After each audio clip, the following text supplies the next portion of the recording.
2011년 3월 10일 오후 3시 20분경 112로 다급한 신고 전화가 걸려오는데요.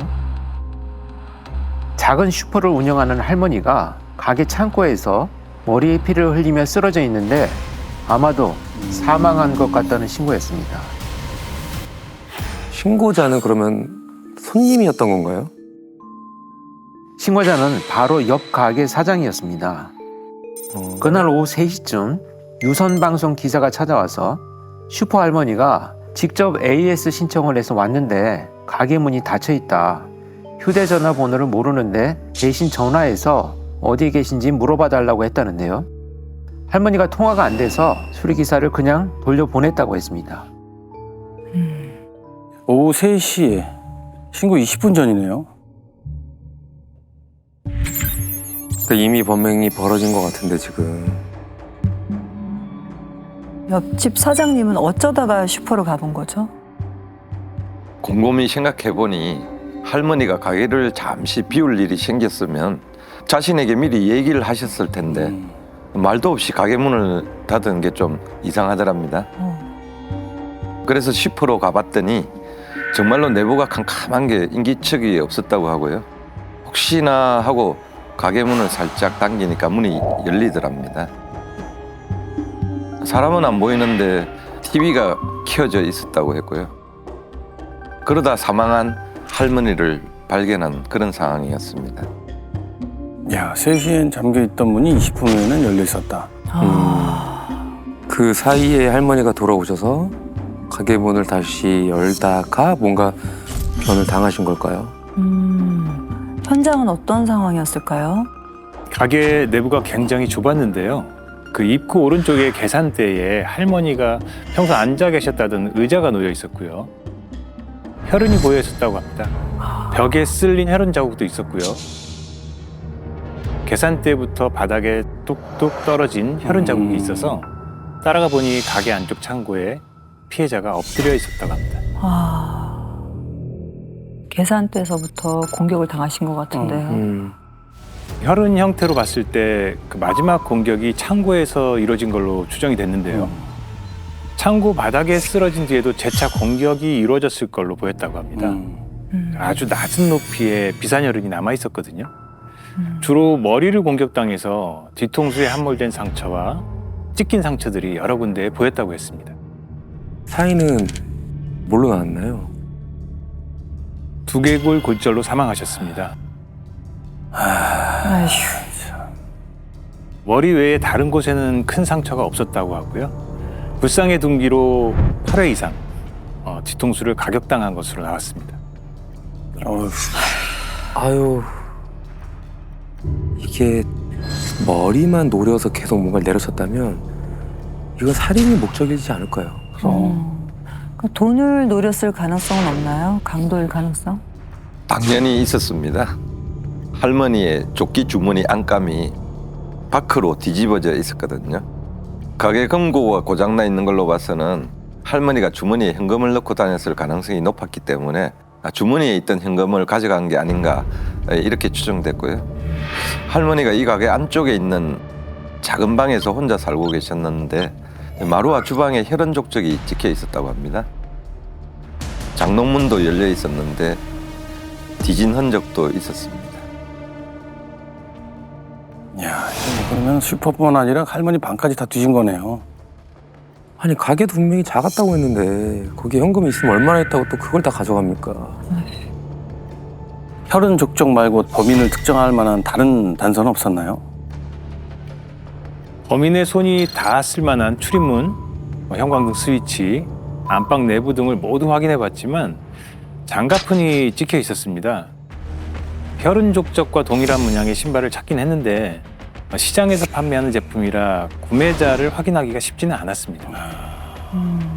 여기저기 쑤시고 다녀서 뭔가 나올 줄 알았는데 참. 장갑까지 꼈으면 이거는 제가 볼 때 아마 계획하에 작정하고 범행을 저지른 것 같아요. 근데 이게 범인에 대한 단서가 너무 없네요. 너무 없네. 근데 이제 어쨌든 유선방송 기자님도 그렇고 옆 가게 사장님도 그렇고 밖에서 봤을 땐 이런 상황들이 전혀 보이지 않았나 봐요.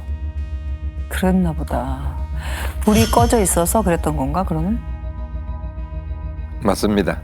그것도 가게에 들어서자마자 범인이 할머니를 우선 공격한 후에 가게 조명을 모두 끄려 했던 걸로 그렇게 추정이 됐습니다. 천장에 달려있던 형광등이 분리돼서 냉장고 위에 있었는데 혈흔이 묻어 있었다고 하고요. 전등 스위치에도 피가 묻어 있는 걸로 봐서는 가게 조명을 모두 꺼버리려고 스위치를 찾아다녔던 것 같고요. 천장에 있던 형광등 스위치를 찾지 못하니까 전등을 아예 분리해버린 게 아닌가 그렇게 추정이 됐습니다. 누가 볼까봐 그랬나 보네요.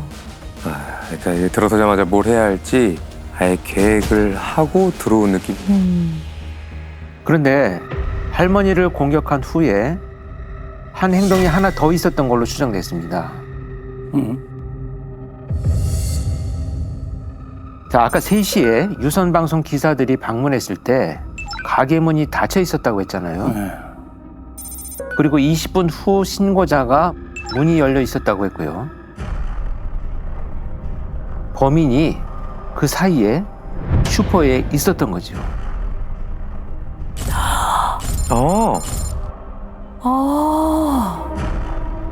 슈퍼 안에 범인이 있었다고요? 그럼 그때 할머니를 공격하고 있거나 가게며 방을 모두 뒤지고 있었을 텐데. 그때 할머니 방에 있던 일반 전화에 수화기가 내려져 있었거든요. 할머니는 휴대전화에 신호가 얼마 울린 후 받지 못했을 때 일반 전화로 넘어갈 수 있게 착신을 해놓은 상태였는데요. 그 유선 방송 기사들이 찾아왔을 때 옆 가게 사장이 할머니한테 전화를 했잖아요. 할머니 전화가 일반 전화로 넘어간 게 확인이 됩니다. 그때 범인이 수화기를 내려놓은 걸로 추정이 됐습니다. 그러면은 범인이 수리기사가 가는 걸 확인한 뒤에 도망갔을 수도 있겠네요. 아이고. 그래서 가게 문 잠겨 있다가 다시 열린 거네요. 그러니까 범인이 안에 숨어서 그 상황을 다 지켜보고 있다는 거잖아요. 그 짓을 하고. 그렇죠. 범인은 가게로 들어와서 계산대에서 할머니를 1차로 공격한 뒤에 바로 문을 잠그고 마치 문이 닫힌 것처럼 보이도록 불을 다 끈 뒤에 추가로 공격을 했을 가능성이 높았습니다. 이미 저항이 어렵거나 의식이 없는 상태인 피해자를 또 다른 장소에서 재차 공격했다는 건 이것만 봐도 살인까지도 계획에 포함됐을 것으로 예상이 됐고요. 공격 형태를 봤을 때는 과도한 폭력성까지 보였습니다. 근데 왜 누가 할머니한테 원한을 가질 만한 사람이 있었던 거예요? 신고자인 옆 가게 사장이 그 자리에서 장사를 시작한 지가 7년째라고 했거든요. 점잖은 분이었다고 했습니다. 이 담배 한 갑이라도 팔려고 가끔 슈퍼 앞에 나와 가볍게 운동을 하는 것 외에 가게를 비운 적이 거의 없었다고 합니다. 그런 분을 누가 이렇게 잔인하게 지금. 한두 번 해본 게 아니었을 가능성을 봤던 겁니다. 왜냐하면 이 슈퍼가 인적이 드문 골목이 아닌 8차선 대로변에 있었거든요. 지하철역 출구와도 200m밖에 떨어지지 않은 곳이었고 바로 건너편엔 대형마트와 마주보고 있었습니다. 이 목격자가 발생할 수 있는 낮 시간대 계획하에 움직였다면 초범이 아닐 수도 있다고 본 거죠. 그래서 당시 프로파일러들이 전국의 유사 사건을 모두 분석했던 겁니다. 그래서 이게 연쇄 범죄라고 하셨던 거구나. 전과자거나 아직 잡히지 않은 범죄자다. 앞에 대형마트까지 있을 정도면 CCTV는요? CCTV는 없었습니다. 야, 그렇게 했다. 그래서 범인의 도주로로 추정되는 길목의 CCTV들과 그 가게 앞 도로를 지나는 버스에 달린 CCTV들을 모두 확보해서 분석을 해봤는데 용의자로 특정할 만한 사람을 발견하지는 못했습니다. 뭐야? 아니 맞은편에 대형마트도 있고 지하철역에서 200m밖에 안 떨어져 있는데 어떻게 CCTV가 없을 수가 있죠? 그러니까요. 그런데 언론이 한참 뜨겁던 무렵에 국과수에서 연락이 옵니다. 국과수였어요? 뭐지? 새로운 증거가 나온 건가요? 네, 피해자 손톱 밑에서 범인의 것으로 추정되는 남성의 DNA가 나온 겁니다. 피해자 손톱 밑에서. 아, 이렇게 저항. 그럼. 저항을 하다가 범인을 긁었나 보네요. 이게 나오네. 근데 지금 용의자가 한 명도 없는 상황인데 DNA를 누구하고 대조를 해봐요? 당장 대조해 볼 용의자는 없었지만 범인은 DNA를 이 현장에만 남긴 게 아니었습니다. 이번 사건이 발생하기 1년 전이었던 2010년 4월 또 다른 사건 현장에서 발견된 DNA와 일치했던 겁니다. 그리고 놀랍게도 그 현장 역시 작은 슈퍼였습니다. 야, 또 다른 슈퍼였구나. 아유, 이게 뭐야. 상습범이네. 연세가 많네요. 1년 전 사건도 인근에서 일어난 사건이었어요? 아니요. 경기도 안산에서 발생했습니다. 이때는 대낮이 아닌 밤 11시쯤 사건이 벌어졌고요. 당시 피해자는 50대 초반의 남성이었는데 얼굴과 머리를 크게 다치긴 했지만 다행히 목숨을 건져 미수로 남아있던 그런 사건이었습니다. 피해자가 살아있었네요. 그럼 그 피해자가 혹시 당시 상황을 좀 기억을 하고 있었나요? 네, 그날 비가 왔다고 하고요. 혼자 가게를 보고 있었는데 모자를 푹 눌러 쓴 남자가 들어와서는 라면 15개를 달라고 했답니다.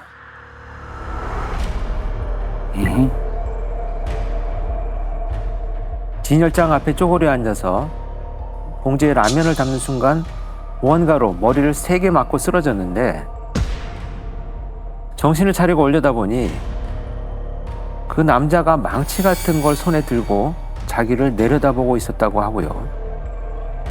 손에 든 걸 빼앗으려고 하자 죽으려면 무슨 짓을 못하겠냐라고 하면서 머리를 계속 내리쳤다고 했습니다.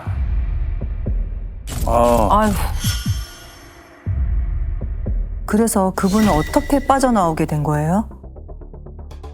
머리를 몇 차례 더 맞고 바닥에 피를 흘리고 쓰러지니 남자가 자신을 그대로 두고 돈통에서 현금 20만 원을 꺼내서 달아났다고 하는데요. 정말 큰일 날 뻔했던 건 그때 이 피해자의 아내가 가게로 오고 있었다고 합니다. 아이고. 아내까지 엄청 위험할 뻔했던 거네요. 가게를 혼자 보고 있는 주인을 머리를 망치로 때리고 현금을 강취해 가고 이 두 사건이 너무 똑같은데요. 그러니까요. 할머니 슈퍼에서도 그랬을 것 같은데 상황이. 그러니까 손님인 척 하다가 갑자기. 그렇지. 결국엔 돈 때문이었네요. 근데 그때 어디서 DNA가 나온 겁니까? 범인이 그 들고 왔던 종이 가방을 현장에 두고 갔습니다. 가방 안에는 치약, 라이터, 휴대용 티슈가 들어있었고요. 이 종이 가방 손잡이에서 DNA를 확보해둘 수 있었던 겁니다. 현장 인근 주택 담벼락에서 피 묻은 장갑, 모자, 점퍼, 신발, 그리고 심지어 바지도 발견이 됐는데요. 여기서도 동일한 DNA가 나와서 범인이 도주 중에 버리고 간 것으로 추정이 됐고요. 범행 도구도 찾았는데 해머였습니다. 야, 해머요? 그 망치보다 큰. 네, 해머 이거요? 오한마 같은. 그렇죠. 야, 그걸로 사람을 내쳤다고요?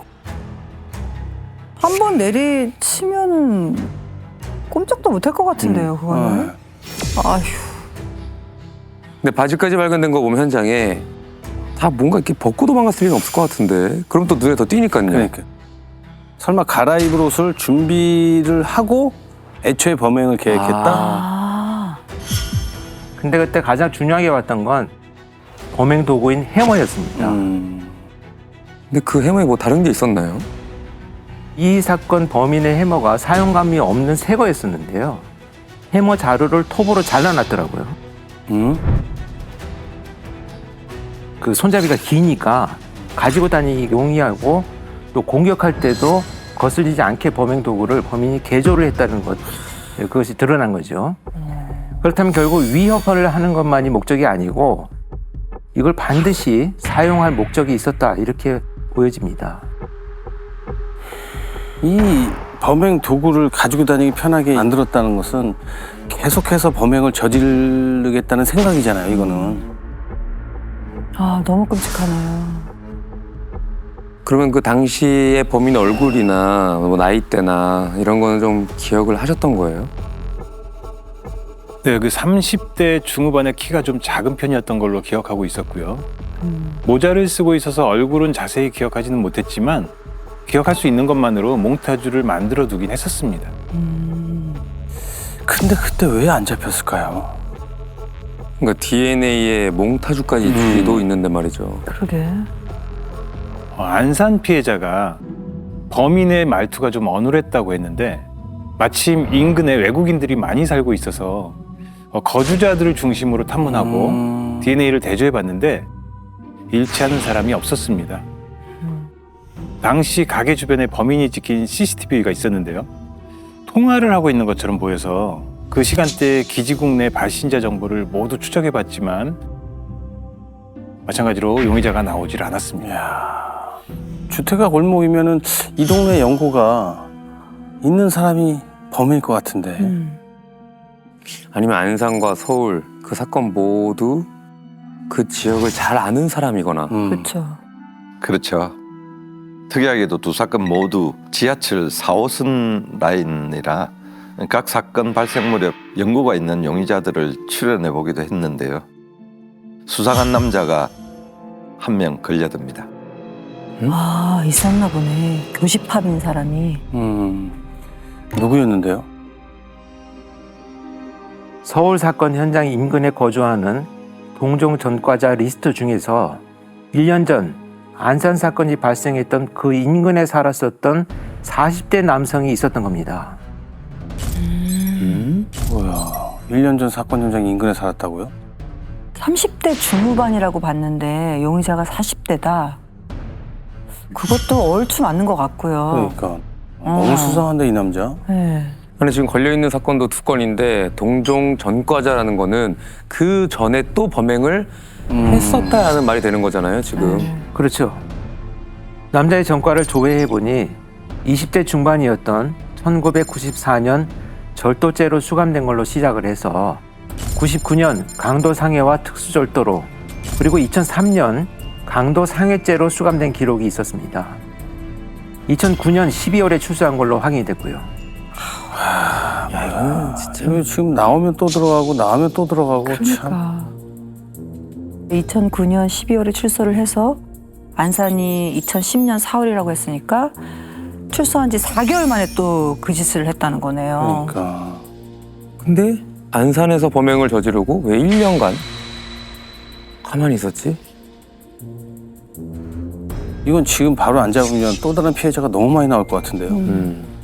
네, 할머니가 사망했던 그 슈퍼에서 2분 거리에 있는 고시원에 살고 있었는데요. 고시원 주인이 며칠 전부터 보질 못했다고 합니다.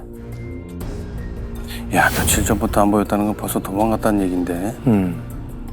도주에 있을 가능성이 높았기 때문에 증거 확보를 위해서 고시원 주인의 협조를 받아서 방안을 하긴 했는데요.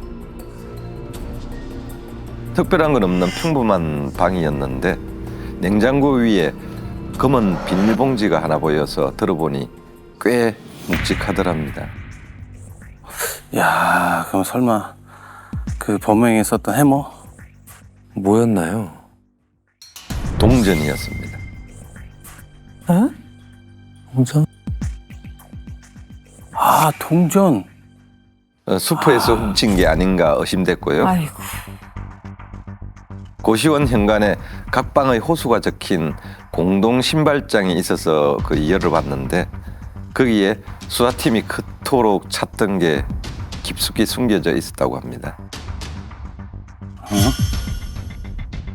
아, 그 현장에 있었던 모두 혈흔 족적. 아, 신발이 있었나 보네. 신발장에서 발견된 건 검정색 비닐봉지에 들어있는 피 묻은 망치였습니다. 에? 치? 망치요? 해머가 아니라 망치로 바뀌었네요. 그렇죠. 망치에 묻어있던 혈흔이 사망한 슈퍼 할머니 것과 일치했습니다. 이거는 또 언제 쓸지 모르니까 그냥 가지고 있던 거 아니에요? 안 버리고? 아이고.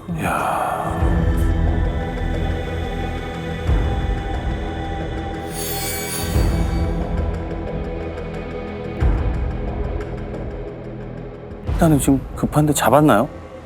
곧바로 휴대전화 위치 추적을 해보는데 인근 유흥가로 잡힙니다.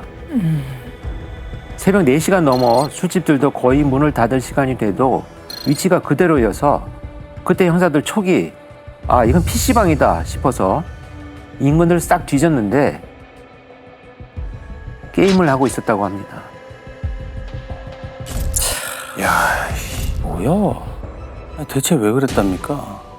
그냥 돈 때문이라고 그렇게 얘기하던가요? 네. 고시원비도 생활비도 부족해서 저지른 거라고 합니다. 아니 생활비가 부족해서 사람을 그렇게 죽이면 안 되지. 아니 이게 말이 됩니까? 아이고. 형사들 앞에서 자신이 범죄자가 될 수밖에 없는 이유라도 있었다는 듯 사연팔이를 했다고 합니다. 어린 시절 부모님이 일찍 돌아가신 뒤에 고아원 입퇴소를 반복하다가 배달과 공장 일을 전전했다고 하고요. 그때부터 남의 돈에 손을 대기 시작했다고 했는데 교도소를 여러 번 갔다 오니 취직도 안 돼서 돈이 없었다. 이렇게 주장을 합니다. 참 이거 누굴 탓을 해?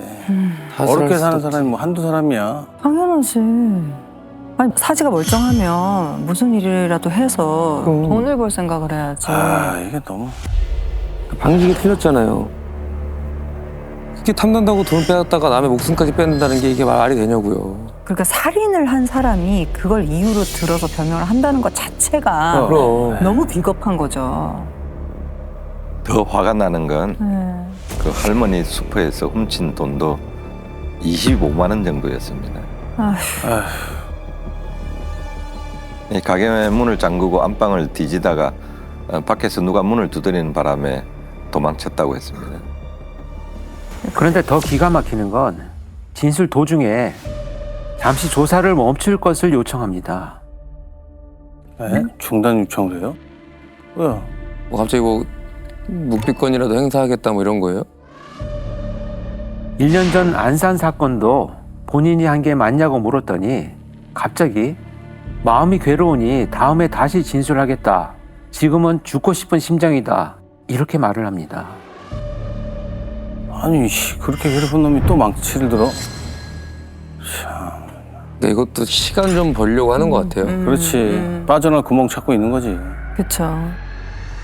아까도 피해자 코스프레 하더니 참 완전 자기 연민에 빠져 있는 놈이네. 그 망치는 왜 안 버렸대요? 거기에 대해서는 뭐라고 하던가요? 신발과 장갑은 사건 당일날 인근에 다 버렸는데 망치는 버릴 타이밍을 놓쳤다. 이렇게 주장을 했습니다. 참, 아마 범행 도구로 계속 사용할 의도가 있었던 것으로 추정이 되죠. 버릴 거면 같이 버렸겠지. 말도 안 되네. 그럼. 그래서 망치는 어디서 난 거냐고 했더니 공사장에서 일용직으로 일할 때 산 거라고 했는데요. 거의 새 거였습니다. 안산에서 버린 해머처럼 말이죠.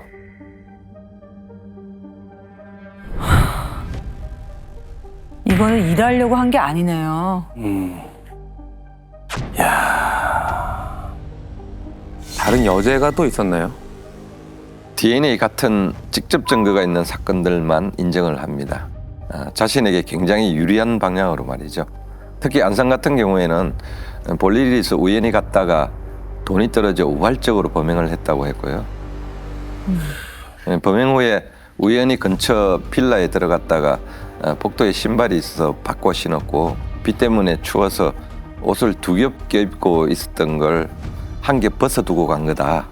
이렇게 진술을 합니다. 아니 어떻게 우연히 들어간 건물에 자기를 위한 신발이 딱 있었다고? 말 같지도 않은 소리 하고 있어. 우발적이었다고 하면은 죄가 가벼워지는지는 아나보지. 그치. 그러니까 그 말을 계속 한 거잖아요. 참, 재판 결과는 어떻게 됐습니까? 무기징역을 선고받습니다. 그래, 너무 잔인하게 이렇게 이 가난이 살인하는데 핑계가 된다는 건 말이 안 되지. 이런 사람들은 안 잡히면 안 잡히는 대로 범행을 멈추지 않았을 것 같아요. 그러니까요. 자기의 잘못을 어필해서 합리화시키고 이 정당성을 이야기하려는 게 너무 많은 것 같아. 살인이 어떻게 정당이 어딨어. 범죄는 정당이 없지. 정당성이 어딨어. 즐겨봐 이 채널.